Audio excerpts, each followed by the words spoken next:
ரெண்டு காதுகளையும் ரெண்டு கைகளால் இழுத்து பிடிக்க விட வேண்டும்.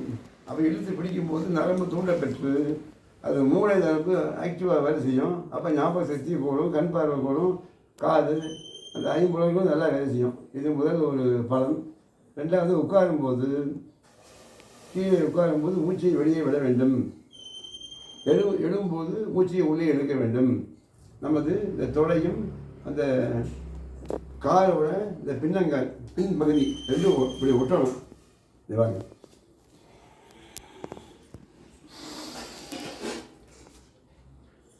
இந்த கால் வந்து நெருக்கி இருக்கணும். ரொம்பவும் அகலக்கூடாது, ரொம்பவும் ஒட்டக்கூடாது. ஓரளவுக்கு ஒரு கேப் இருக்கணும்.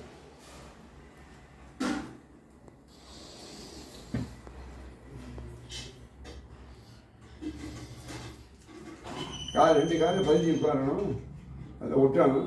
அதை முடிஞ்ச அளவுக்கு செய்யுங்க. முடியாத போது எவ்வளோக்கு முடியுதோ அவ்வளோக்கு செய்யுங்க. செய்யாமல் இருக்காதீங்க. ரொம்ப கஷ்டப்பட்டு செய்ய வேண்டாம். ஒரு செஞ்சு பாருங்கள்.